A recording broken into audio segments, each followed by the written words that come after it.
Welcome to Fitness for the Rest of Us, the podcast that travels the back alleys and side roads of the fitness world and examines the way exercise intersects with mental health, personal development, culture, and more. I'm Jessica Callis. I'm a social worker, peer supporter, power lifter, and nap time advocate. I'm Peter McQueen. I'm a personal trainer, a writer, and a lifelong student of the obscure corners of life. If you've ever felt like an outsider in fitness culture, this is the place for you. We're here to celebrate all body types and fitness levels, helping you find what works for you. No pressure, just progress. Here we are. Here we are again, episode 2. There you go. Yeah. How are you feeling today? How's everything? How was your trip to the gym? Oh my God, it was so good. So this is my first week that I've made it to the gym 3 days in 1 week since June of 2024. Wow, so I am I'm so excited. I'm feeling pumped. I'm like ready for next week. Sweet. So you've told me some about what you're doing. You know, you're doing a lot of machine work. Is it still centered around like big three, push, pull, squatty type of thing? Or like, what's your split like right now? So my split is upper and lower body. So I do I'm working towards 2 upper body, 2 lower body days for the week. Like I said, right now it's, I had been doing 1 day and then doing 2 days. This is my 3rd day. So I'm shooting for 4 next week. Just doing a split with machines, doing some warm up on the treadmill, doing some stretching at the end.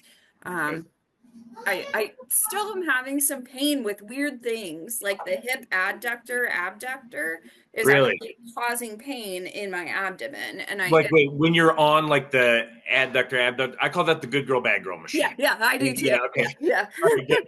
The good girl, bad girl is right now the one exercise that I'm still doing that I probably shouldn't because it hurts. Yeah, and that's always a tough call because there's productive pain in the gym and there's unproductive pain, and learning how to suss out the difference. I mean, I would say for beginners, it's almost always better. Not that you're a beginner, of course, but like most people should probably be erring on the side of caution in those scenarios. But like the more you know about your pain or an injury, like the more clever you can get, and you begin to get more fine-grained sensory data. I found over time, like I can feel the difference between pain in a muscle belly and pain in a joint or pain in a tendon. And like, learning the anatomy also helps you kind of locate stuff and stuff, So yeah, I mean, the good girl, bad girl machine, I put tons of people on that machine all the time because it's so good for hip strength in a way that helps people control their center of gravity to like reduce fall risk. Because, I work with a lot of older populations and things like that. And so, I know, and it sucks that that it's causing you pain. So is it which direction is it giving you pain? So the thing is, it doesn't give me pain during, it's right after.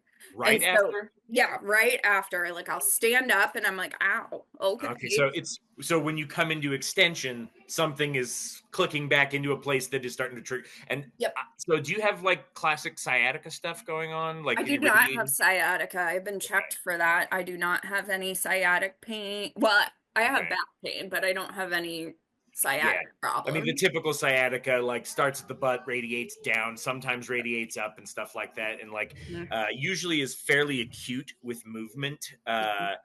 Usually doesn't result in like those like dull aching, sometimes middle of the night. I hear that, obviously it varies person to person, but sometimes, you can, nerve glides can be enough to like get you through a set and like manage post-set achiness if it's not that serious. So like I've got, impingement in my shoulders, which in terms of how it affects your exercise, there's some overlap with how sciatica works because it's nerve entrapment is what it comes down to. With my shoulder, sometimes nerve glides are enough to either get me through, like if it's flaring up during a set or like immediately after a set. Sometimes just kind of getting that nerve to settle back where it belongs, or at least out of the zone of pain, is just enough to manage it.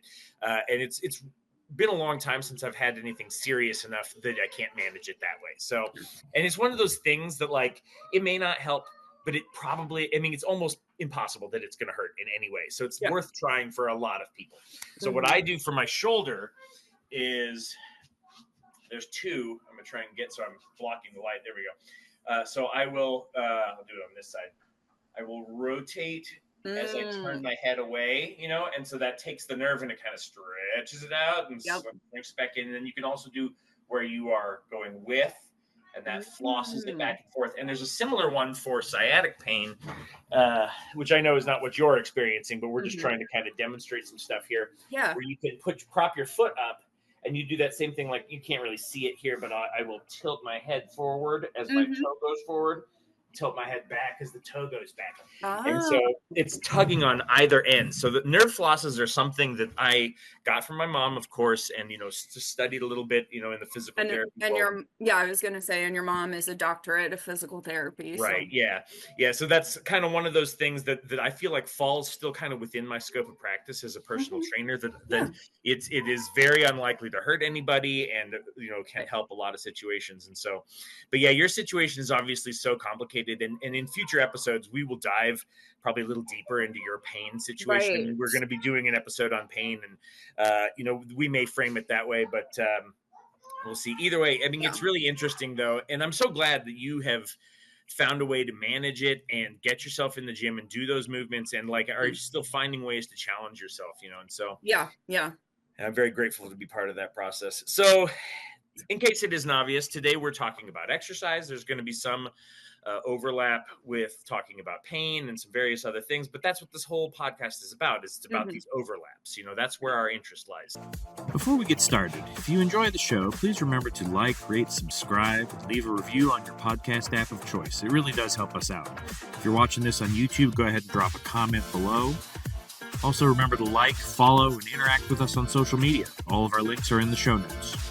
If you want to support the show, please consider donating or becoming a member on our Ko-fi page. Members get special bonus episodes, video content, and whatever other goodies we can cook up.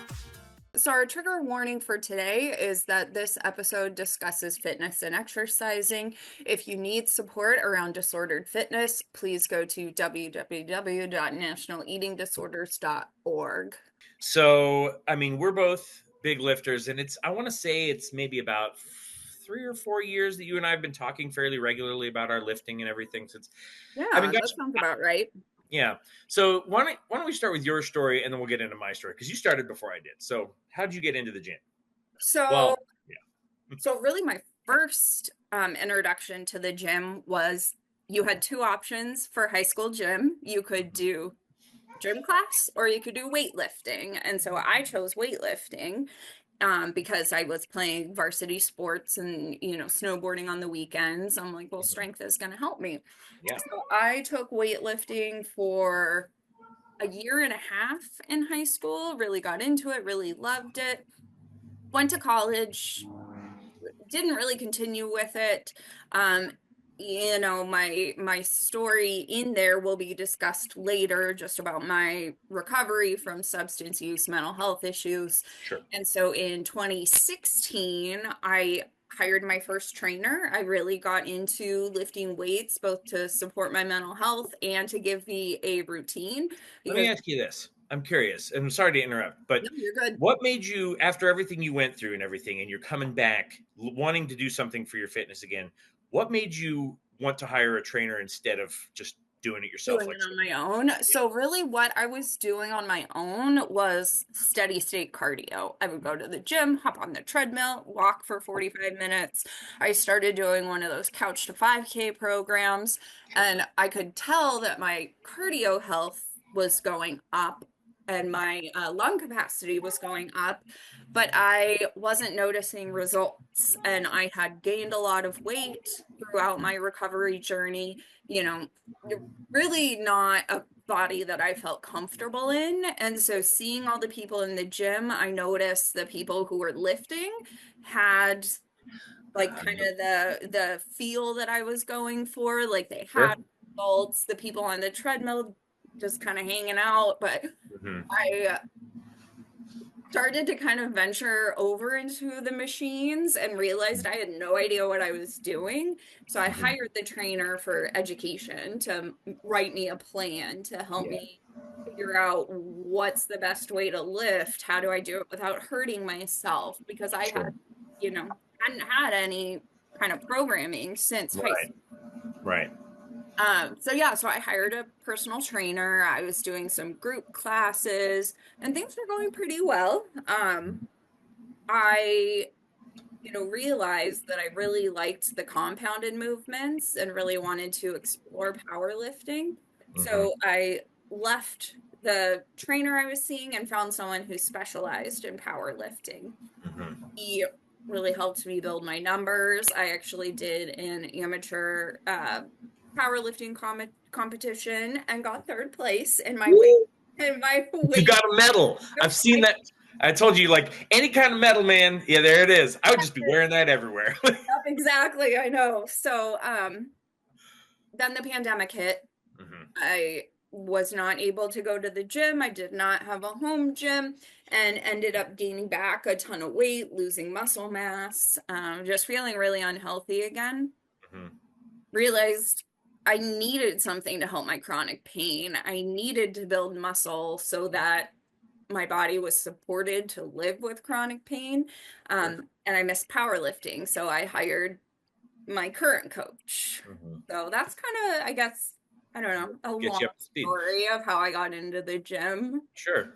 Well, yeah. So, and it would have been right around pandemic time when you had like kind of just finished. Well, it was still a relatively recent memory, your powerlifting meet, and like that was right around the time that I got into it. And so, like, I was a freelance writer before I was a personal trainer, and I wrote a lot of web content and random stuff. I transcribed. Actually, one of the coolest jobs I did was there was these guys who were like vegan, like what's the right word? They were like espionage, like an espionage group. Like they would get jobs working at like factory farms and places like that, and they mic'd up and like had surveillance equipment and stuff. And we're in there looking for like, bad practices and violations of the law and stuff like that. And I transcribed like 18 hours of like recordings from those guys. It was really very interesting work. Yeah. But which of course, that job doesn't even exist. AI will do that in about 30 seconds now. But Yeah. but yeah, so I was very much outside of the fitness world, and I had never been in athletics growing up.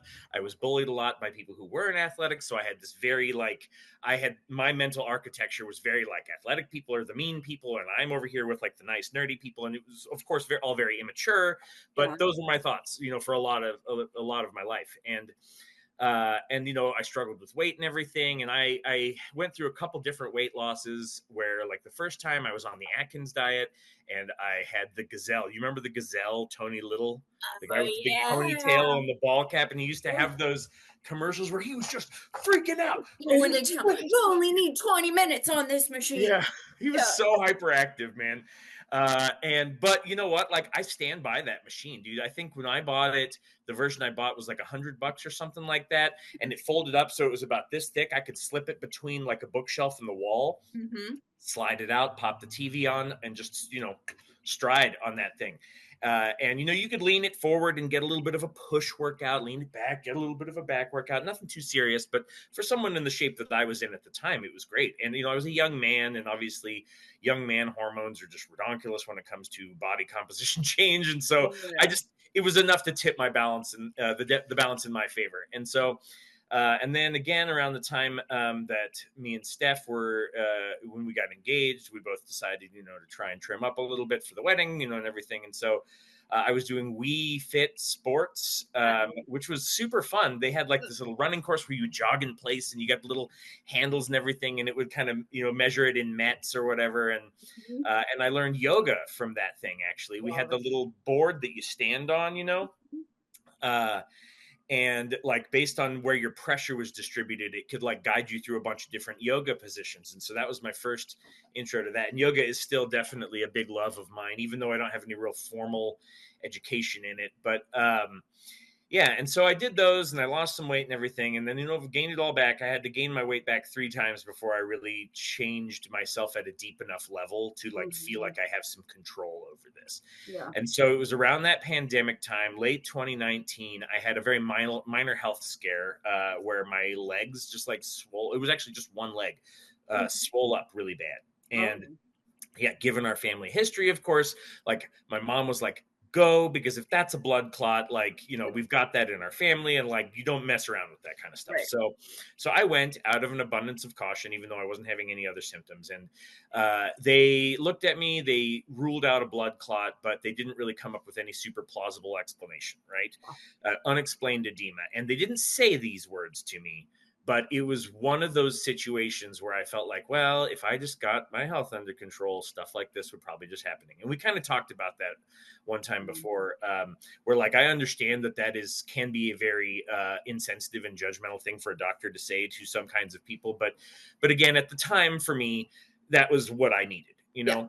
And so we went to a local community center gym, and I was able to put my kids in daycare, and I was a stay-at-home dad up to that point, and blah, blah, blah, blah, blah. And so, yeah, we've kind of gone over some of that part. But then I got to the point where exercise was something I was doing for my own just mental health and happiness. And then the pandemic hit, and I couldn't do that anymore. Yeah. Right. At least not that way. And luckily Steph was furloughed, so she was around to share the burden of watching the kids. And so the kids were old enough to respect the boundary of like, daddy's in there exercising, for at least an hour or so. And I would take them outside to play in the morning, and I would put Pepper in this little rocking thing that would rock her when she was a little baby. Yeah. And Merida would run around and eat bugs and do, toddler stuff.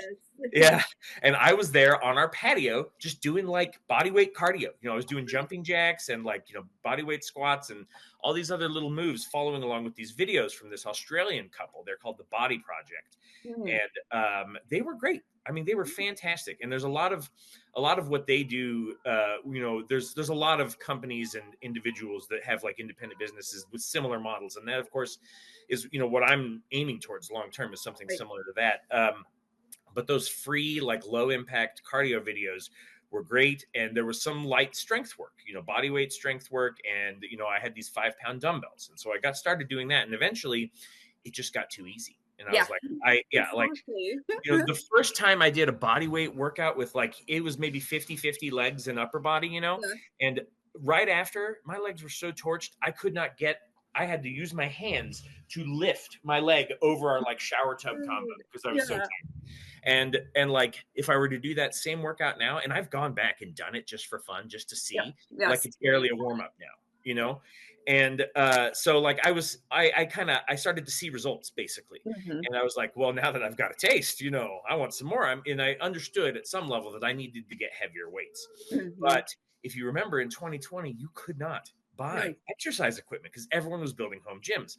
And when you would go to like resale stuff like Facebook Marketplace, we're talking like $3-4 a pound for some iron weights. Oh yeah. And so, I wanted to learn about strength, and I knew I needed to learn some. And so I found a website called Nerd Fitness. Have you ever heard of Nerd Fitness? I haven't, but I already love it. So I had encountered them like years ago. They've been around since, I want to say like 2008 or something like that. They've been around forever. And I had seen something before, and they had exercise programs that were developed like RPG, like, the job system, like you had, or like character classes, like they had an ogre, like berserker, like workout plan, and they had like an elf, like what's the word that they would use, like monk plan or something like that. And and it's, of course, we who know more about fitness know that that's all kind of arbitrary and stuff, and there's the way people categorize bodies is a little bit silly sometimes, but again, it was enough to draw me in. And there was something fun, something that appealed to like my nature already. And there was a girl who was one of their coaches at the time named Stacy Artisan. She's still pretty active in like, strength sport influencer spaces. She's not a powerlifter anymore, but she had posted this whole big long article about her journey, how she was overweight and inactive and everything. And she had these 2 comparison pics, which were, like her at one weight, looking like she weighs more than she wanted to, and then her looking lean and muscular. And her thing that she said was like, in this lean looking, I look skinnier here, but I actually weigh 8 pounds more than I do in this other one. And that was an important realization for me. Like, I'd always heard that muscle weighs more than fat and all that stuff, but like to look at her and think like, okay, so like she's heavier there, and she's talked about her eating and everything, like she's eating like a beast. And the workouts they're not these like ultra marathon, like long slog, hard breathing stuff. Like, it's just big single efforts, or, doubles, triples, singles, like that kind of stuff. And that appealed to me because, the idea of just focusing in on pure strength Right. was Also, interesting. I wanna kind of jump in here and interrupt you, but I follow an Olympic weightlifter on socials, and she's like, I eat 3,000 calories a day, and that's my maintenance. And that was one of the big draws for me to powerlifting is I want to eat that much and still I look know. the And same. like I tell so many people all the time, like whenever when someone asks me what's my motivation, it's food. Yep. Like I work out so that I can eat.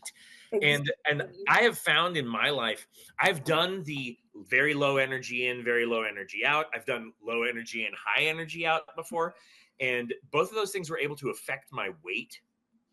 But high energy in, high energy out has been the most like the thing that has made my body feel the best. Yes. Eat a lot, move a lot, lift a lot, like just lots of throughput is the word Yep. that I always use for myself. I like And that. that just makes me feel like $1,000,000, even if the result is maybe not the typical picture of fitness. Like it works for me. I got into powerlifting starting with that. We were reading about Stacey Artison's story and everything, and so I couldn't buy my own equipment. I was quarantined, and so what I did is I bought a couple of different sizes of springform pie pans and some PVC pipe, and I made my own weights out of concrete. So I would put like a little piece of PVC in the middle that had a diameter. I was able to buy a cheap like it wasn't even 6 foot. It was like a 5 foot like standard size barbell. So Yeah. 1 inch aperture in the middle, and set that in place and fill it with concrete and everything, and then spring form it out. And I was able to make about 130 pounds or so of weights Wow. that way. Know this. Yeah, and then I made my first squat rack. At first, I thought I was going to just set it down on a pile of cinder blocks, which of course is really unstable and Yeah, extraordinarily just a dangerous. little bit. Yeah, but then we had an old bed frame. We had upgraded our bed, and we had this old, really big, sturdy, like mahogany or something like bed frame. And so I got a sawzall and chopped it up, and I built a squat rack out of an old bed frame and some metal parts that I got from Home Depot. And and that was my first setup. I eventually built a slightly better one out of, well, not better. It was less sturdy but more convenient, that I built out of some metal parts. Like I got these punched metal bars, that are pretty similar to, the uprights on a squat rack, where they have holes at intervals and everything. And so I was able to build one that I had it so that it could fold up into the wall. Like it came up and down like a Murphy bed kind of. And it was not super stable. But it's a good quarantine project, and it shows. It kept me busy. And that level of motivation, I mean, that's dedication to wanting to start a powerlifting. Yeah, it was like I wanted to bad enough. I was attracted to it, and there was something very raw and real about building your own weights, building your own squat rack that like really helped me forge an emotional connection with it as a sport and as a movement. And that's a part of the reason that I keep coming back to it, is that whole experience. I became very much a garage dad for a while, and it was cool. But of course, I did have to move beyond that. And when quarantine started to lift and our gym opened back up, I had been powerlifting in my garage for like 6-8 months, somewhere around there by that point. So I kind of, I had time to develop some basic form, but I didn't really have any experience with real equipment yet. Right. And so, the first time I stepped up to an actual squat rack, I felt like a joke in there. I was so embarrassed, like looking around, like, were people seeing me over here? Like, but eventually I just made myself do it. And that was my second home, I still like that squat rack. Like I remember the view, and there was it was right next to an emergency exit door, and I could see out in the parking lot and watch the world go by between sets and stuff. And it was really nice. And that's where I did my first real powerlifting block. And you had finished, you sent me your knee sleeves and your belt. Yeah. And that was a big moment for me when I put those knee sleeves on for the first time and did a squat. And I was like, okay, something that was yesterday an RPE 9, today is an RPE 7. Yes. That was a huge difference. And, of course I read all the stuff about to gear or not to gear and all that stuff.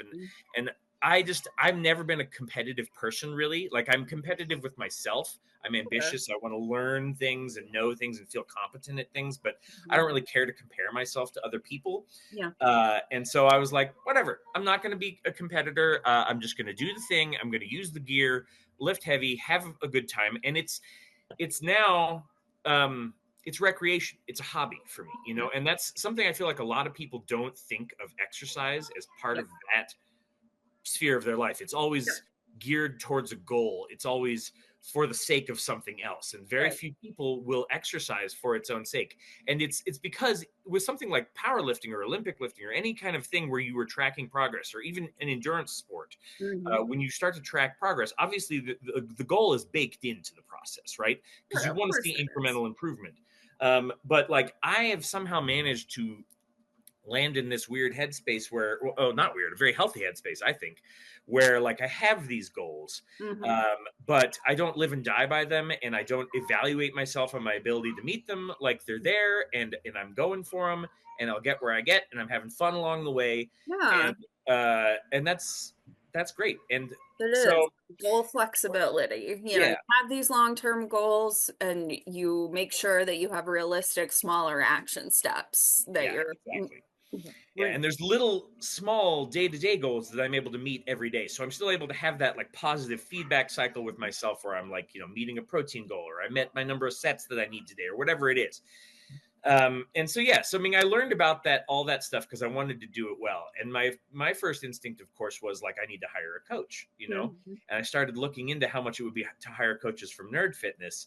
And I mean, their prices are very fair, given what I know about the market now. But at the time, it was just way more than I could afford. And then it occurred to me, like, I wonder how hard, you know, because I had read a book about this, and I was like, this wasn't that hard to understand. Like, how hard could it be to really just learn this stuff? You know? And the answer is, it takes time, but it's not that hard. And it's also cheaper to become a trainer than it is to hire a trainer. Now, of course, you have to want to learn the stuff, and not everybody's interest will be at the level that mine was. But at the time, my life had kind of emptied out of other things to do because of the pandemic, and there we go. So I filled it with that. And we were getting ready we knew we were going to move to Texas in about a year. We were in Arkansas at the time. And so I didn't want to go look for a job yet because I knew I was on my way out. That ended up being good because I kind of looked for some ways. I found some kind of scrappy ways to set myself up online. And everyone I worked with was friends, family, friends of friends and stuff, people I met. But it allowed me to work with a variety of people, get my feet wet.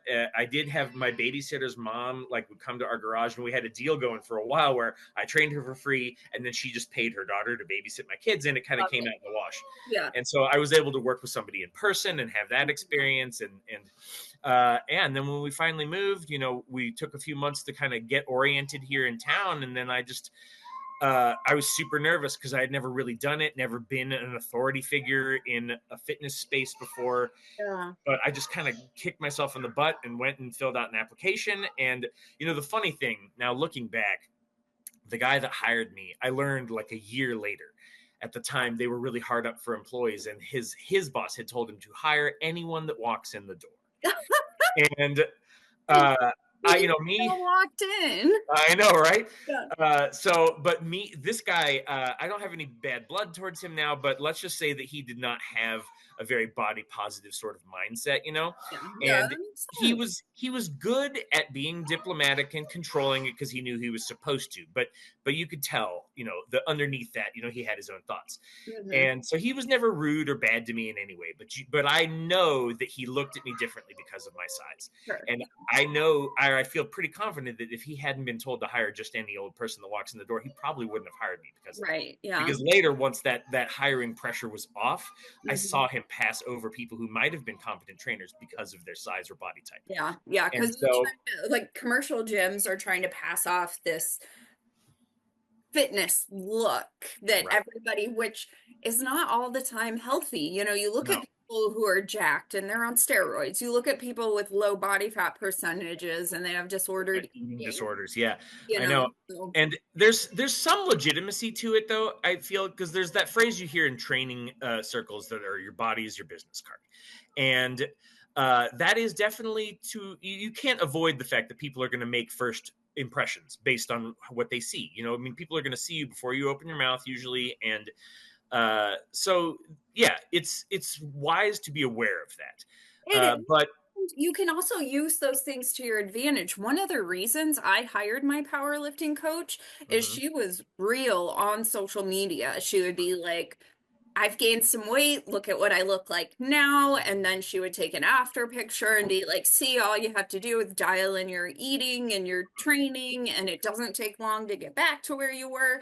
And so I just loved her approach of, this is not the body you have to be in, and you can have control over, do you need to relax for a little bit? You might gain some weight, but look what you can do. You can get right back into it. And so that's actually one, I think, positive thing that has trickled into some fitness spaces from the bodybuilding world, believe it or not. So like there's obviously a lot of unhealthy stuff from the bodybuilding world, but the idea that body sizes can change and can be one size to suit one purpose at one time and another size to suit another purpose at another time, that's actually an important thing to realize for some people. So like people see bodybuilders, and unfortunately a lot of bodybuilders do feed this toxic idea deliberately, but most people don't realize that that's not what the bodybuilders look like when they're just walking around living their normal lives. You know, they a lot, and I didn't either. Like I always thought that when I would see, you know, those muscle mags back in the day, you used to have those in grocery stores, like right up next to the register too. And I would see those things, and there's a subtle message baked into it that this is what a human body is supposed to look like, right?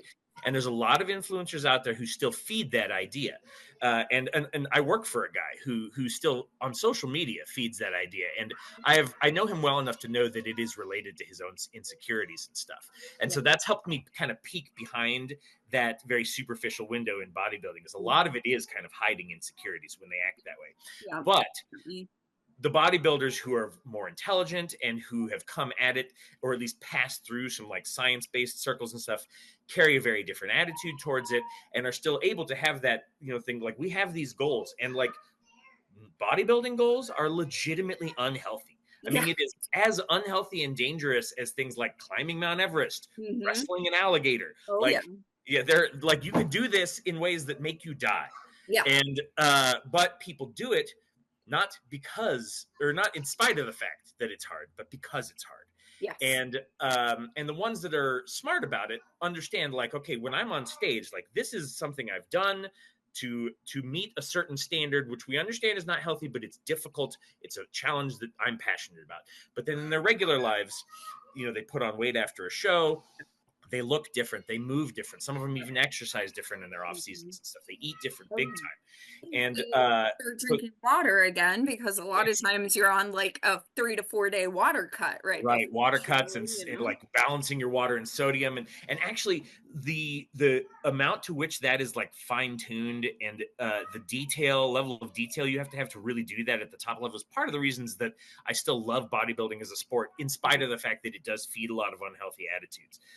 Just because you have to be so in touch with your own physiology to do it well.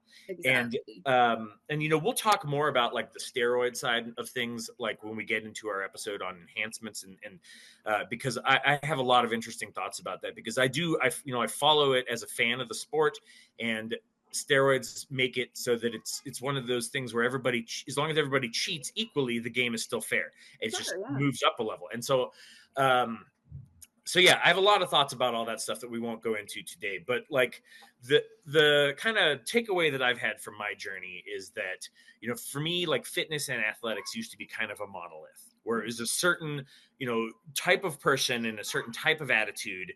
But my journey into it, I came across so many other types of people and types of attitudes. And I also learned that the people I used to kind of hold up as that monolith were not quite as monolithic as I thought. There was a lot more nuance to their attitudes than I ever knew.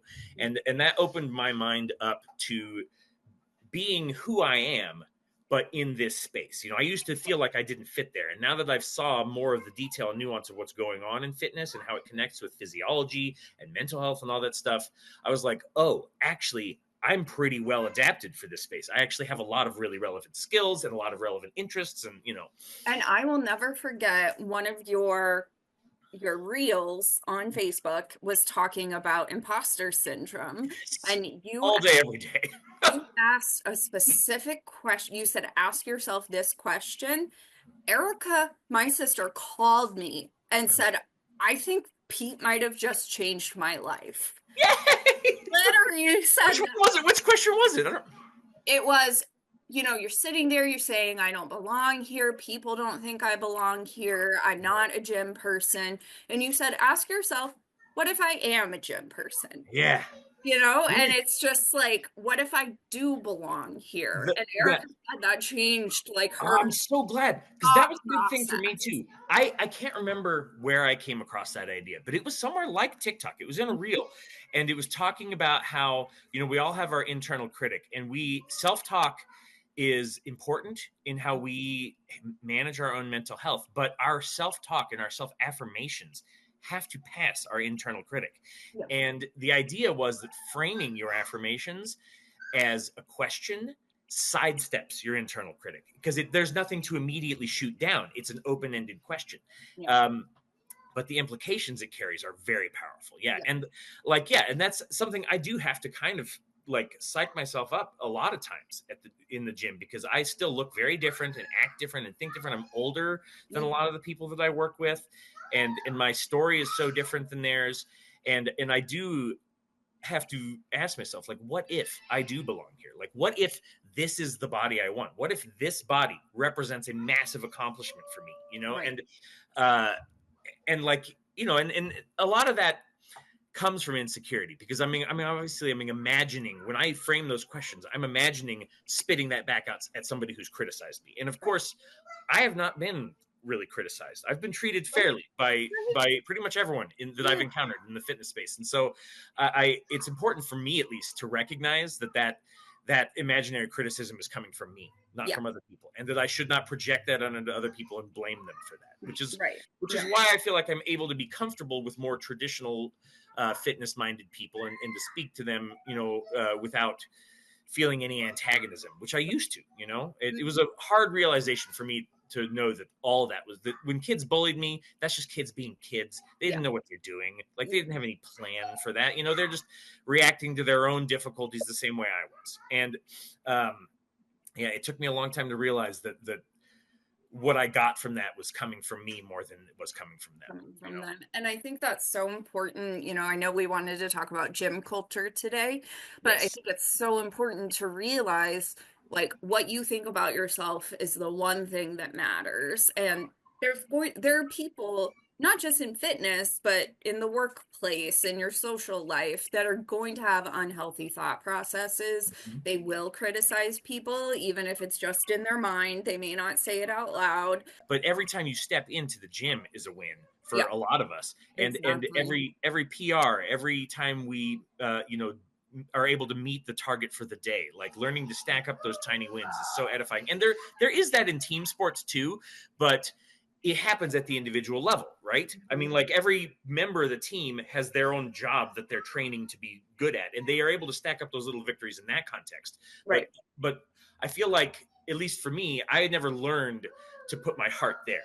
I was learning from sports fans and typical sports and athletics conversations does focus much more on the game day, and that final, the big race or whatever it is, focuses more on the end point. And I had never learned to find joy in the process until I got into powerlifting. So Exactly. And I think that's really important. Like you said, it's just so much internalized. And the question that you posed, I'll talk about it in our next episode. That's motivational interviewing. There is a lot of research out there that says motivational interviewing is the best way to figure out where your thought process is at.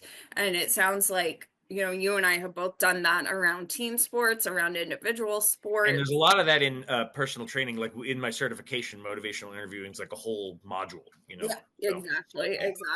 So, yep. Okay, so let's change gears a little bit, and we've kind of talked about gym culture stuff. Let's dig in a little bit more into that. I'm trying to think of a good way to frame this discussion. Like, what are maybe some of your top like pet peeves you see in gym culture? Let's start there, because I've got a few. Yeah, that's a really good question. I mean, my biggest pet peeve is when you can really tell that a group of people are looking at someone and commenting. Yes. Oh, Another pet peeve of mine is unsolicited advice. yes. Those Yes. are, I think, my two biggest ones is I didn't ask for your input. If I Mhm. did, I would pay someone for it. Right. And and then going back to, a group essentially mocking and bullying someone that's not in front of their face. Like, Mhm. what gives you that right? I Yeah. don't understand those parts. And Yeah, that, well, and also I look at so I'm lucky. I don't really feel like I see very much of that at our gym. But then again, I'm also mostly there in the mornings. The evening crowd is a younger crowd, less mature crowd, and so there's probably more of that kind of stuff in the evening. But you're also, um, I mean, I know I talk about geographics a lot. You're in West Texas. I live 20 minutes outside of DC. mhm, DC is all about like your look. Like, are you wearing designer clothes? Are you fit? And mhm, what's your job? Like, interesting. those are two big things out here. It's not the healthiest culture, but that is the culture out here. When Yeah, you first meet someone, it's what do you do? Where do you work out? yeah, interesting. So yeah, here in West Texas, I mean, like, we're in Midland, and this whole region lives and dies by the oil industry, right? Yep. And there's a lot of people out here who I mean, just about everyone you work, there's probably a 90% chance they have a job adjacent to that industry. And so, like in the gym culture, there's a lot of roughnecks Hmm. who are just like general laborers in the field, a lot of like heavy lifting and dirty jobs and dangerous jobs, and they are tough, macho dudes. I Yeah. mean, there are female roughnecks out there, but not Mhm. that many, Yeah. Yeah. because a lot of it has to do just with body size. Like, Oh, there's yeah. just there are more men that can handle the physical task than there are women, and there's also more men that are attracted to that environment, or comfortable, or willing to settle for that environment than Yeah. women. But and it's a good paying job. Like, it's a good Oh, paying yeah. job, but it's difficult, and the types of people you work with, I mean, they're rough people, and it shapes Sure. people's attitudes. And so there's a lot of, and then also we are very close to Mexico, and there is a strain in Mexican male culture that is very strongly macho, and there's a lot Mhm. of that permeates.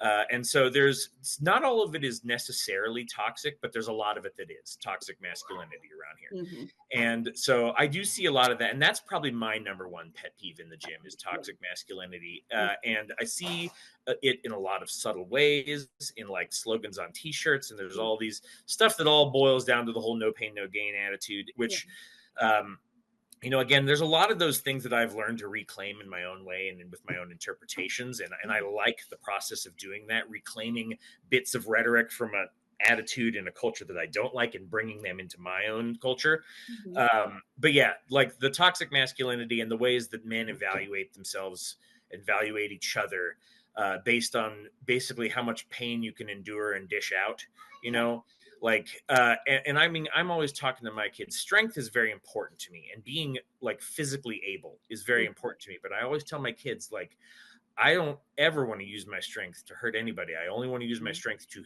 or break anything. I Yeah. don't measure my strength in my ability to destroy. I measure it in my ability to build and help. And so yeah, I mean, and that for me, the reason that's such a pet peeve is because it very much touches on when I was bullied as a kid, and I didn't have that term toxic masculinity at the time. But now that Oh, I it have didn't it, it's exist, I very, don't think, yeah, back then. yeah. But yeah, and then I think my other pet peeves also, it's a little bit different, and this is more coming as a trainer, Hmm.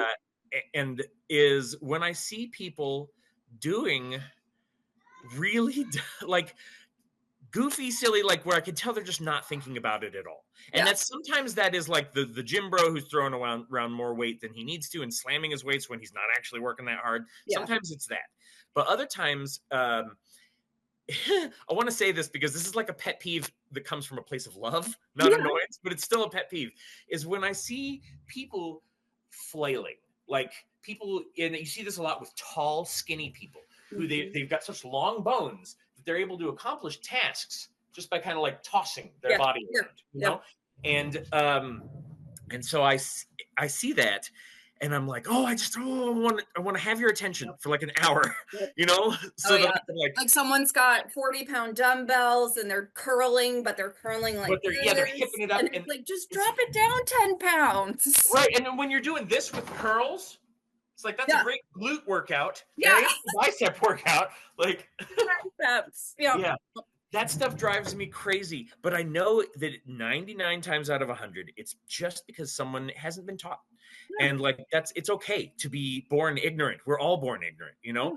And it's also okay to never have the educational opportunity afforded to you. You know, if you don't know that you're ignorant, you don't know to go out and get that knowledge. And so it is with tons of love and forgiveness that I am peeved but when I see this stuff, but I will admit to being peeved because I want to help. I see that stuff and I want to help, but I know that I can't just be that guy who jumps in and gives that unsolicited gym advice because I don't want to give that judgment. So a lot of times the way I try and circumvent that awkwardness of the unsolicited gym advice is I try to, again, phrase it as a question. When I see somebody doing something that either I don't understand or I know in my head to be absolutely wrong, like I will, if I feel like the energy is right, I will approach that person and say, like, do you mind if I ask, like, what you're doing? I've never seen someone do that exercise, or I've never seen someone do that in quite that way. Like, where did you learn that? Is there something specific you're aiming for? Because a lot of times there is. You will see somebody doing something that looks goofy, but it has like a very specific purpose to either something they're rehabbing or an activity they need to do or a sport that they play. And so, you know, so worst case scenario, when I come up and ask a question like that, worst case scenario, I learn something new. But a lot of times that I've been able to, you know, they don't know what they're doing and they're just trying to copy something that they saw 5 minutes ago and don't even know what it's for. And so I'm able to step in there and demonstrate, like, well, actually, you know, if you do it in this way, you might feel it here. And I'm able to let them feel something in their own body and demonstrate value in that way. And so that's my favorite way to acquire clients is through that cold approach. There's such a huge difference between that because number one, you're a gym employee, you're a personal trainer, it's your expertise. You also ask their permission. Like in a roundabout way, you're asking their permission to figure out what they're doing and see if they do want to, you know, if they're like, oh, I really don't know. And then you can be like, well, I can offer this to you. So that's unsolicited. When I say unsolicited, I mean I am bench pressing. I am doing my best powerlifting arc because my body is not very good at it right now. And someone comes up to me and says, "You're using too much leg in your bench press," and I just look at them and say, "Thanks, I'm good." They're like, "This is how you should try it," and push me off of my bench to show me how to do. I can never remember the name of the press, but where you're holding your legs up and it's strictly a chest press. Just a legs up bench or like, when you're and I'm just like, thank you. That's on my bench accessory day. Right. I know. And so there's a really great lady that I follow named Melly Galbraith. I follow her on Instagram. She runs a company called Girls Gone Strong. If you haven't heard of them, they're awesome. But like she did a post a while back that was like, when someone asks me like, how much do I bench? My next question is like, what kind? Like incline, board press, like all these different, you know, and that's because that again, like kind of sidesteps the judgment when you're able to be like, okay, I do that on my accessory day. Like you're here, I'm up here, guy. So like, you know, step off. I am pretty petty. I will be the first to admit I am a very petty person. When they step into your space and start talking to you, they give you permission to be a little bit petty, I think. There you go. I mean, that. You don't want to escalate, but you're allowed to defend your boundaries with a little bit of pettiness, I think. Exactly. So, and perhaps a dash of condescension. Yes, just a little, just a sprinkle. Right. So and honestly, I'm actually kind of bummed to hear that your gym that you go to is a place where things like that happen. Because given where we are and the types of mixture of cultures that we have here in West Texas, I actually think I managed to land in a pretty chill, non-judgmental gym. And that's part of Crunch's like stated brand ethos is no judgments, no limits. Is their whole slogan. And as cheesy as it is to be here shilling for the corporation, like I actually think it's a pretty cool thing because, you know, Planet Fitness came out with the whole like judgment-free zone and everything, but it's a lie because they there's judgment baked into the way they like equip their gyms with no dumbbells over 60 pounds, and they don't have squat racks and barbells, or maybe they have one or something like that.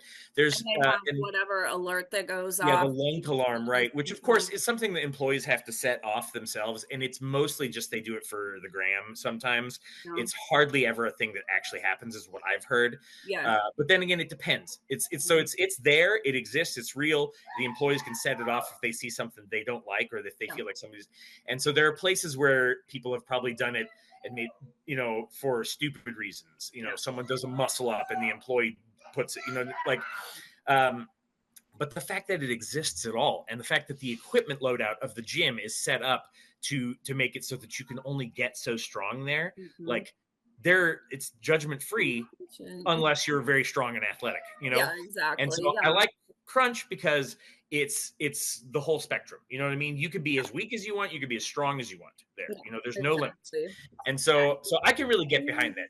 Does every gym live up to that every day? Probably not. But but I think you really touched on something with gym culture, in that your gym's mission statement is going to impact who joins that gym, who's attracted to that. Yep. And I belong to Gold's Gym. I am at the location that they chose to model off of the Venice Beach location. So that's who they're trying to attract, is people, bodybuilders, power lifters. We have a total of 14 squat racks. We have 6 bench presses and 10 treadmills. Awesome. That's the balance. Yeah, that's awesome. Yeah, because we have like, I don't know, 30 treadmills, and I think we have 9 squat racks. And we only have 3 flat benches. Yeah. 2 inclines and a decline. So we got 6 benches total. But then we got lots of plate loaded. We got all the hammer strength plate loaded equipment. I love the hammer strength machines. Plate loaded machines in general are awesome. And I understand why selectorized machines have to exist. You got to have old, grandma isn't necessarily trying to lift a 45-pound plate onto a peg, but at the same time, I hate selectorized machines. I absolutely despise them. There's one in our gym that's actually mislabeled.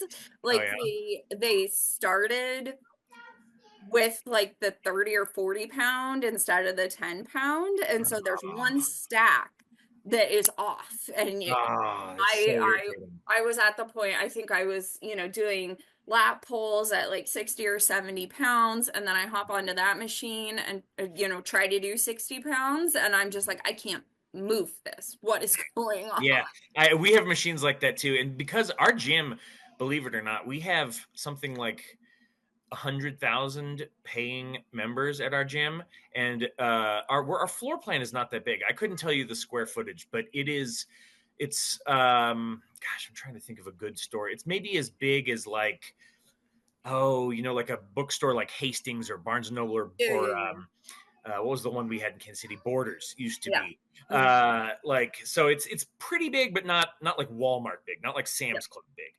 And we don't have a pool, we don't have a basketball court or anything, but we have a really healthy weight room and a big turf and a group fitness room and all that stuff. And we get, last I heard, 9,000 people a day in that gym. That's my gym is redonkulously crowded.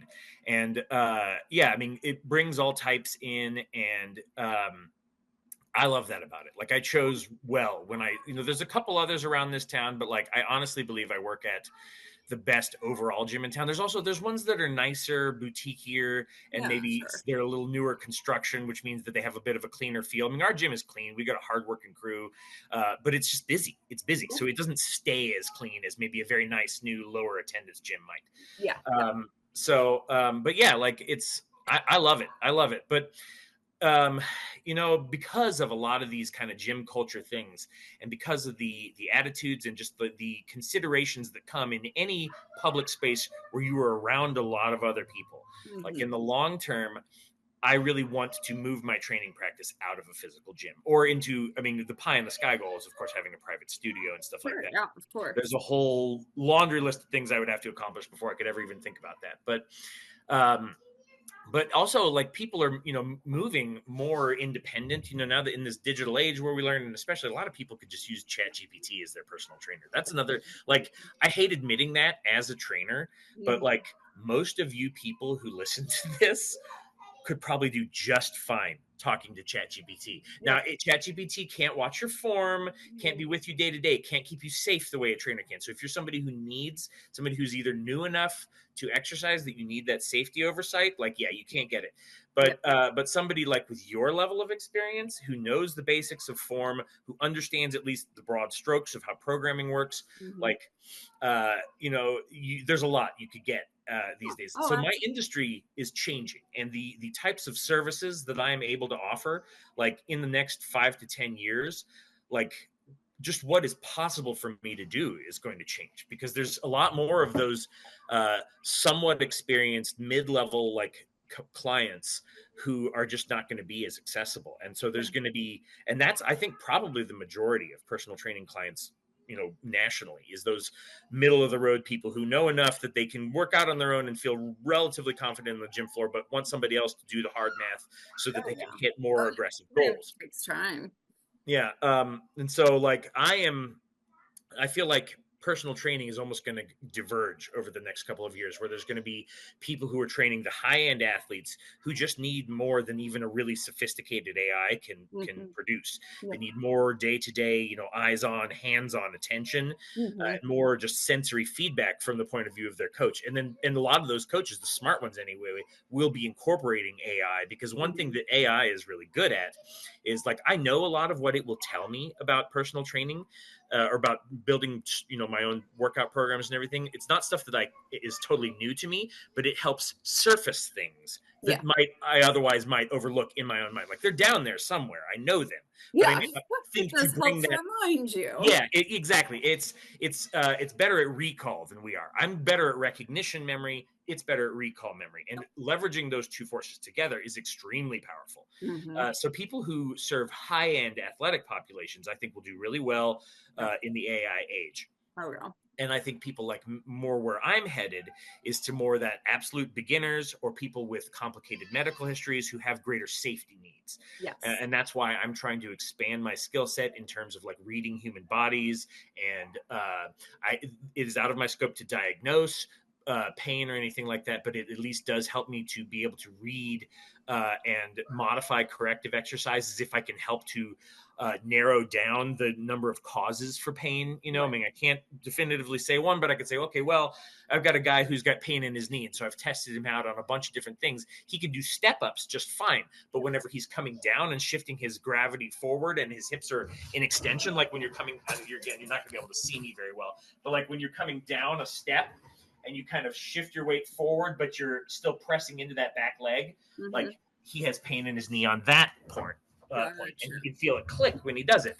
So it's reasonable for me to guess that it is some kind of bony or cartilaginous growth in there that is hitting a nerve under certain angles, certain joint. And so like I know to either avoid those joint angles entirely, or we train them carefully under reduced weight with a lot of reps to try and eventually calm that pain response. Right. And so that's stuff I can do within my scope. And AI can help me do all of that stuff. It can help me, I can say, okay, this is what I've observed, and it will be able to surface, okay, well, here are all the things that fit. You know what I mean? And then I can look, where's the overlap? What should I avoid? What could I maybe cautiously push into that could potentially help but not hurt? And so, yeah, personal training is going to be undergoing some big changes. And I think a lot of it, I think there's going to be more opportunities outside the gym than inside the gym in the coming years. And I'm trying to be prepared for that. And, and even us doing this podcast is part of me trying to set myself up in the world of the internet. I lost my train of thought a little bit, but it's a wild and wacky space, man. And it's a wild place. For sure. Speaking of that, you've been talking a lot about just your personal training, your one-on-one time, but I also know you teach a group fitness class. Yes, I did want to talk about that. Yes, I teach a couple. I'm teaching 3 a week now. And I didn't know that. Dude, as wild as it was for me going to, being a freelance writer and stay-at-home dad to being a personal trainer who works at a gym, that was already a really wacky hard left for my life. Being a group fitness instructor, even wackier, like a whole order of magnitude more unexpected for me. So I'm fine with public speaking. Like, I've never really had big fears around that. So it's not that. And I have high school debate to thank for that. But there you go. But in fact, I'm very gregarious in front of a crowd. I like being in front of a crowd. But again, that came down to my own body insecurity, like being a larger person, and it's more aerobic at least. I mean, a lot of the stuff that I teach is very strength based, but it's more strength endurance, not like pure top end maximal strength or even hypertrophy work. It's strength endurance than what we do. And so yeah, knowing that I don't really have that skill all that developed in my own body, and that I certainly, even if I did, don't necessarily paint the type of archetype that most people coming to a group fitness class are expecting. So it was very surprising. But no, we have this great, I would love to bring her on this podcast when we get to the point of having guests, but her name is Felicia Hammer. She is she's the head of group fitness at my gym, and she heads up 4 other Crunch gyms. So she's like a regional director, but I'm working at her home gym. So I see her. She's a day-to-day part of my life. And she is one of the best leaders I have ever come across in my entire life. Like, I've had lots of bosses and mentors and stuff. And she's awesome. I totally worship this woman. And her handle on Instagram is Hammer Time, which is, I mean, what a badass. Like, how lucky is she to have married some dude with the last name Hammer? Yeah. But yeah, so she's cool as hell. And I was hanging around. I didn't have very many clients yet. I was chilling at the front desk. She was about to start one of her classes, and she was like, come take a class. And I didn't have any reason to say no. So I went, and it kicked my ass, dude. They always do. Burned me to the ground. And Felicia's fun thing is she is the one person in the world, she's obsessed with burpees. And you are probably smart enough to know that burpees are terrible. They're awful. They're so hard. They're so hard, and everybody always ends up with bad form, so it's not doing what you're supposed to be doing. I know. And you're miserable when you're doing them. Yeah, she just has this masochistic love of doing burpees and making people do burpees. And so, like, whenever someone has a birthday, her first question is always, how many burpees do we owe you? And in her next class, she'll make people do that number.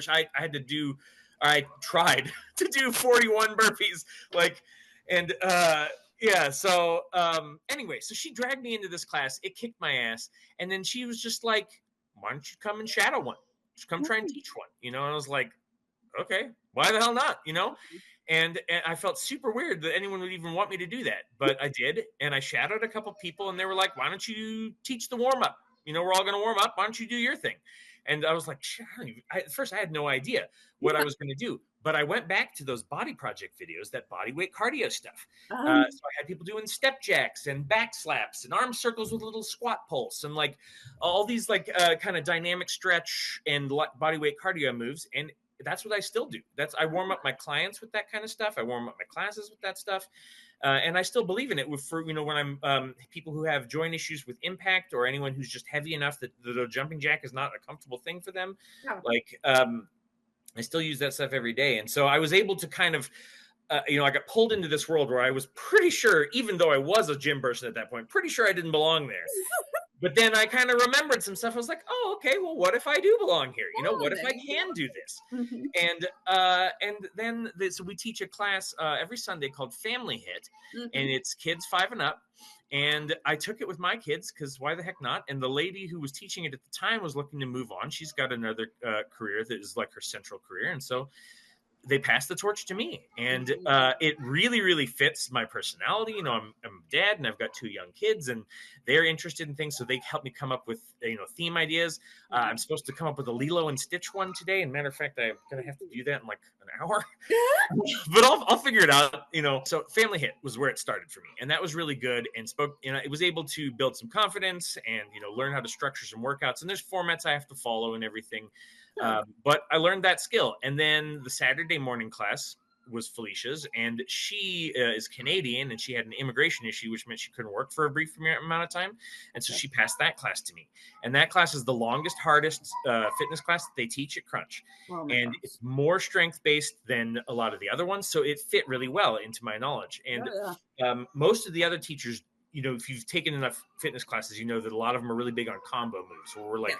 we're doing, a squat to a push or something like that. There's always more than one movement. And I drilled all of it down to basics. Like we were all basic strength based moves. And I'm a really big fan of kettlebell sports. So I have people, I'm trying to teach people to attempt like a kettlebell clean and learning how to catch a kettlebell and like sweep under it and like all those cool things. And, I even incorporate like light modified versions of like Olympic lifts. Like I have people do hang cleans with like 20-pound barbells and things like that. And like, so I'm able to explore a lot of variety and learn how to coach different things. I'm able to expose both myself and the members to new movements and new skill sets and new categories of exercise and play with all that stuff and have a lot of fun. And then I just took over a Tuesday night class. I'm teaching an evening class now that is another strength-based class that's called Hit the Bells, and it's kettlebells, dumbbells, barbells. Get it? Hit the bell.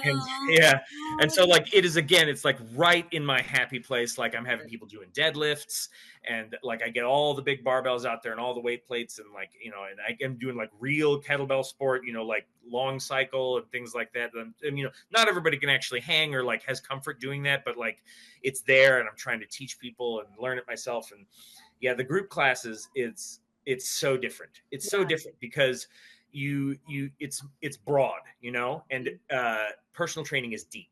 And I love that I have quite by accident fallen into both worlds. And now I've, group stuff, it's eyes in the sky, and personal training is boots on the ground. And I've met some clients that way too. In my classes, I've got a guy I'm going to ask that. a guy I'm going to meet with tomorrow that we were goofing around before class. And I showed him one of the ways he was doing cleans, and he's having trouble getting his elbows up and everything. And I showed him a mobility exercise where I put a barbell overhead and then bend it back down here. And then I'll twist each arm and that's how I built shoulder mobility for Olympic lifting. And so now he's going to come in and do some mobility sessions with me. And like, nice. It's a cool way to meet people as a trainer, and it's fun. It makes for good social content. I've learned to make videos and stuff just by taking little clips of people and having fun with that. And like, that's a cool skill. And really it's also a really positive way to build up people and motivate and build community. They have our group fitness, thanks largely to Felicia being such a great leader, has a really strong, tight-knit community that I absolutely love. Like people who they meet each other in these classes and like their kids are friends, like they're going to each other's houses on Thanksgiving and stuff like that, like becoming involved in each other's lives. And that's a beautiful thing, like to be part really of, is. I mean, that's the whole point of having this physical health that can spill over into other areas of your life, like building a social support system, building a social network. I absolutely love it. Yeah, it's very, very cool. And it keeps people coming back. It keeps them motivated. And the people who do group fitness are happy people. And so like and it's so beginner friendly because you can come into a class and kind of blend in and be in the background as long as you want. You know what I mean? I have people in my classes who I know like don't want the one-on-one attention yet. And it gives you the opportunity, especially if that person keeps coming back, to slowly ease your way into that person's life. And even if they don't want to hire me as a trainer, like be somebody that they look at as helpful. And and so I could do that without having to like jump into their life. You know what I mean? Whereas as a trainer, like they book that consult with me, like I'm getting in personal pretty much right away. And I take the fact that you've booked something with me as permission to do that. But I love that there's like a slower way to do it for other people. And I mean, I think a little bit. Yeah. And I think my thing for me and how I approach the group classes and how I balance it with both as an individual exerciser, I have my group activities and my individual workouts. And then also as a professional, I've got my group classes that I teach and my individual clients. Right. I frame them both like group. So I make a distinction between exercise and training. Exercise is movement for its own sake that is good for you in some way, right? It can be structured like a sport. It can be unstructured, like just going for a stroll or whatever. Exercise is its own goal. Right. Yeah. And so for me, group fitness classes are exercise. I go, I move. I do see incremental changes and results both in people who do it and in myself as I learn movements and stuff. And there's a lot of neurological adaptations and aerobic adaptations that you do make, but they're general and they kind of just come as they come. Right. Yeah, sure. Whereas training is specific. I'm I'm more process oriented than goal oriented, but there are goals in training, Yeah. and it is very directed. Like when we are trying to get an adaptation, we're not taking it as it comes. We are changing the stimulus to drive that adaptation. Yes. And so that's the difference between exercise and training for me. And I really think that a person's fitness picture, their health picture regarding physical activity, is not really complete unless you have both. Yes. I feel like, and if you're gonna only have one, I would only have exercise. Yeah. As much as I love training, like Mhm. if you don't think you can have both, then exercise is the thing you have. Yep. And I tell so many people, as much as I love lifting weights and really believe in it as maybe the most potent force you can have for your health, if you're only going to do one thing, it's a tie for me between walking and stretching. Yes. Like if you can only do one kind of physical activity, one of those two. And I love that because, like I said at the very beginning, I'm celebrating 3 days in the gym this week. While I've had this acute pain for the last year and 4 months, that was always my goal. Okay, how many steps am I going to take today? And at first, it was like 400 steps a day. And I didn't care because that was 400 steps I didn't take while I was in the hospital. Absolutely. And I've slowly built it up. I'm back to my kind of 8K steps a day. But that was my focus. And that is so important when it comes to chronic pain, any kind of physical injuries, any kind of really any long-term chronic health conditions and stuff. There's really solid. I don't have the data in front of me, but we could maybe find some and put it in the show notes. But it's something like you add 2 years to your life with every 10 or every 1,000 steps you add to your average across your lifespan. So like if you're averaging 8,000 and then in the next 5 years you bring that average up to 10,000, then your life expectancy increases by like 4 years or something. I don't remember the exact, but there's a pretty strong correlation with that. And the interesting thing is it's not even necessarily just about how much total activity you get, but it's more about breaking up sedentary time than anything else. It's not, I mean, activity is good for us, of course, but that isn't even the most fundamental part of the equation. The most fundamental thing is that sitting still is actively bad for us. And is even in otherwise healthy populations whose body composition is near their ideal, even if they're lifting weights and doing regular aerobic exercise, if they spend stretches of 6 or more hours without moving at all, sedentary time is an independent risk factor for cardiovascular disease and all kinds of other chronic diseases too, arthritis and diabetes and high blood pressure and all this stuff. And that's wild. Like it's crazy to me that just the sitting is actually bad. And so that's one of the reasons that I got into this job, is because I learned that fairly early on, that like I like to sit. And if I don't have a reason to get up, I will sit. And I sat for most of my young life, and so I was like, if I'm going to lose weight and be a person who is in control of their health in general, then I need to make physical movement a part of my obligations, my daily obligations, and part of my identity, And so, and that's what made the biggest turn for me. It was like, it was my third time losing weight, and I'd started getting some momentum, and I got mad. I was going through a bit of a midlife crisis really when this happened. I got mad. I was like, I've been overweight my whole life. I have never really seen what I'm capable of. Like I've never learned. And now, this started in my mid 30s. Like I'm still in my prime in a lot of ways, but in terms of physical ability, like I'm past my prime, when I started all this. If I had started this when I was 18, 20 as a man, who knows? And I have a half brother. Yeah. My half brother, Joe, I told him this because he was, had just started high school football around the time I started getting into this. And I told him, I was like, bro, if you run at it hard and get jacked now, even if you lose a lot of muscle over your life, like the positive adaptations from doing it young will last you your whole life. Exactly. And I have gotten to where I got without that foundation. And that is why where I have arrived is maybe a little bit less perfect than I would prefer, and a little bit less perfect than maybe some people would expect, given my level of knowledge and experience. Like, because I've had people ask me, go ahead, sorry. Oh no, I was gonna say I think it's important though, you're telling Joe that now when he's, just starting high school, which is great. He does Mhm, have more opportunity now.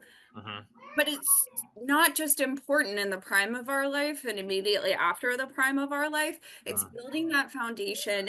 I've worked as a geriatric social worker, mhm. and in order to have the best 70s, 80s, age, you know, I don't want to say this. In order to experience your 70s and 80s the way that you should, you Yeah, need to have already had that base of yeah, some kind of strength training, some kind of daily exercise. Because yep. once you get to the point where you can't stand up out of a chair on your own, Mhm.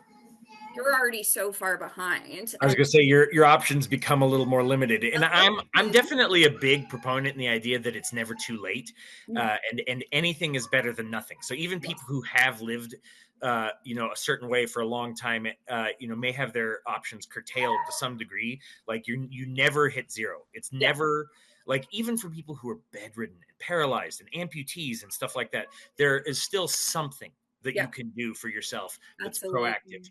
Like, and I mean, I would be even willing to bet quadriplegic. There's things that they can do. I mean, some they're going to need Absolutely. professional help and stuff, A lot of but assisted movements, but it's yeah, still movement. exactly. Yeah. And so, like, just knowing that there's something out there for you, no matter how quote unquote far gone you are, like, is a calming, reassuring thought for me, Yes, absolutely. and it also it gives you freedom to realize that we don't all have to end up like bodybuilders. It's not like it's that or you've failed at Yeah, having a human body. yeah, There's a lot of you get to define what victory is for you, and you get absolutely. to move in whatever way benefits your overall life the Hmm. most. And like when I come, and I talk to a lot of people and with a lot of different goals, and some are real specific and some are real vague, but like basic strength training is always where I start with anyone, unless they really know for sure they want to head in a specific direction, Hmm. because it exposes so many things about their body and how they move and what they need. And when I am working with a client, my main goal for everybody is to find something that they find enjoyable for its own sake. Like I said, I'm process oriented. I want them to find a movement or a style of exercise that they just like. And that Hmm. usually what will happen once you've found that is a goal will emerge more or less spontaneously. Like Yeah, my goal with powerlifting is that 1,000 pound total, which I kind of sort of hit the once, but I'm trying to hit a little bit more dialed in this year. yeah, And like, it's not like that was a goal that I heard of before I understood the sport. I had to like ease my way into it and learn to love the process before I even realized that would be a goal worth that was having. the You thing. know, Yeah. yeah. And so that's why I start with strength training with a lot of people, because that experience has happened to me a lot. But last thing before we go, we got to get one at least lighthearted bit. I want to know your most loved and most hated exercises in the gym. Easy deadlift. Deadlift is most loved. That's the correct answer. That's what I most loved and most hated. Oh, okay. Say a little more about that. One exercise. Yeah. I absolutely love deadlifts. To me, that is the pinnacle of my personal strength is my deadlift, Mm-hmm. 1 rep max. My deadlift, What was your last 1 rep max? my last 1 rep max was 260 Solid. 260, Solid. 260. But I was also, then there's also the volume. And Yeah. so I was doing a 5x10 at Mm-hmm. 155, which was huge. That's huge. So for me, I love a deadlift because to me, it's like the pinnacle of a compound movement, but Mm-hmm. it's also the bane of my existence because I have longer legs and a shorter torso. Yes. Yes. Do you pull sumo So, ever? what's that? Do you pull sumo ever? I my sumo because of my hips and the way Mm, that because my hips don't sit outward, they sit yeah. inward. Yeah. So for Sure. me, sumo I hurts. bet. Yeah, that makes sense. And actually, the first time I did powerlifting before the pandemic, I could not even pull 135 sumo off the ground. It Oof. took me a long time to get to the point where I could even do, a 5x5 at 135 for sumo. And it Far out, man. pinches my hip. I am sure that my technique could use some work, but the difference between my sumo lift and my conventional lift actually isn't that far of a difference. Well, there you go. Then, yeah, So, better to stick to what's comfortable. Yeah. yep. All right. Well, I would say that I'm not going to choose deadlift because for me it's kind of a tie. But my absolute favorite exercise probably is barbell back squats. Then I mean it's on deadlift day it's deadlifts, on squat day it's squats.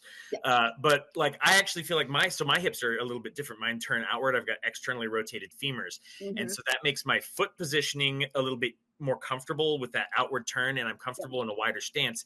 I feel like for somebody with my strength level, I can get better depth and I feel more stable under a high bar squat than I think a lot of other people would because of my weird hip architecture. And it is made, I feel like my squat is proportionally stronger than my other lifts because my bench is pathetic. And like my deadlift is okay, I think, for my experience level. But yeah, my squat I think is well beyond where the other ones are compared to my other ones. And so yeah, squat's probably my favorite. And if I had to pick a least favorite, I would probably actually have to go with like a lateral raise, like a shoulder raise. Yes. Because and for me, it's mostly frustration that gets me there because I've applied progressive overload to lateral raises, and like the most I've ever honestly lateral raised where I'm not just like hurting myself trying to overreach is like 15 pounds. You know what I mean? I was going to say my lateral raise has been at 5 pounds and it's probably going to stay at 5. I mean, I have no desire to try and go heavier. I go slower.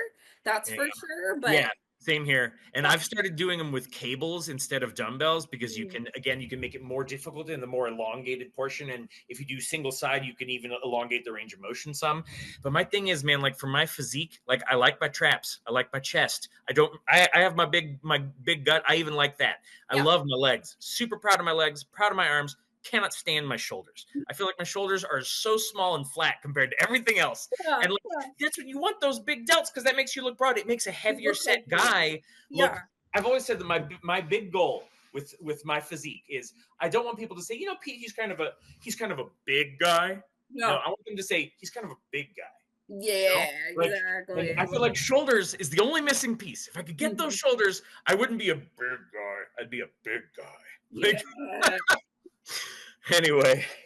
Love it. Oh, that was fun. That was a good. All right. Well, we're going to wrap up for today. I'm going to say thank you, everybody, for listening. I'm going to let my little pre-recorded thing do the rest of the talking.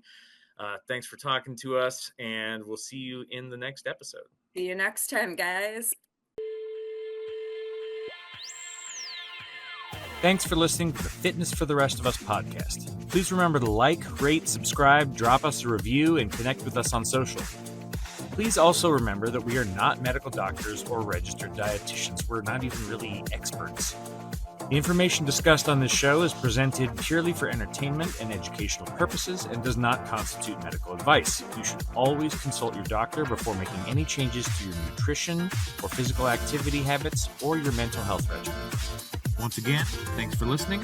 Don't forget to hydrate and have an extra scoop of protein for me. Hey, I'm Tammy from Next Level Me, and we are so proud to be sponsoring Fitness for the Rest of Us. Why?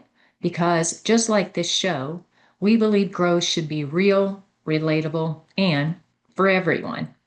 At Next Level Me, we help you reset your rhythm, reclaim your voice, and realign your life. With courses and content that promote clarity, confidence, and momentum, we enable you to align with what matters most.